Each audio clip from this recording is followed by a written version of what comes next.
ఈ ఎండాకాలం చలవ చేస్తాయని సబ్జాయి నానబెట్టి ఉంచుతానండి. ఇంకో ఒక 2 గంటల ముందు ఇలా నానబెట్టి ఉంచుకున్నాను. చక్కగా ఇలా అయినాయి. ఇదిగోండి సబ్జా గింజలు ఇలా ఉంటాయి. నల్ల నువ్వుల టైప్లో ఉంటాయి. సబ్జా గింజలు అంటారండి వీటిని. అలాగే పంచదార ఇది ఎత్తే కరగడానికి టైం పడుతుందని మిక్సీ కొట్టేసి ఉంచుకుంటాను నేను. గబగబా కలుపు తాగొచ్చాను ముందు 2 గంటల ముందు ఈ నానబెట్టుకున్న తర్వాత.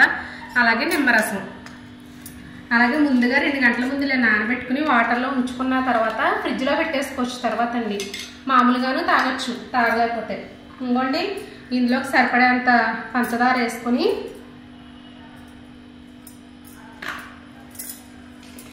ఇదిగోండి ఇది ఇలా కరిగిపోయిన తర్వాత ఇందులో నిమ్మ జ్యూస్ వేసేసుకోవాలి.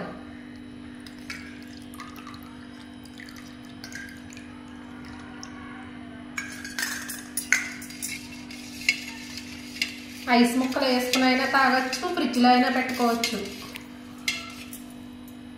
ఇది ఆల్రెడీ ఫ్రిడ్జ్లో కూడా పెట్టానండి నానిన తర్వాత.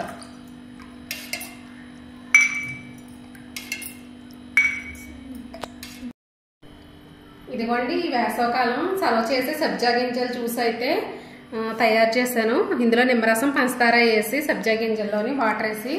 ప్లీజ్ సబ్స్క్రైబ్ చేయండి, షేర్ చేయండి, లైక్ చేయండి. మా వీడియో చూస్తున్న వారందరికీ ధన్యవాదాలు.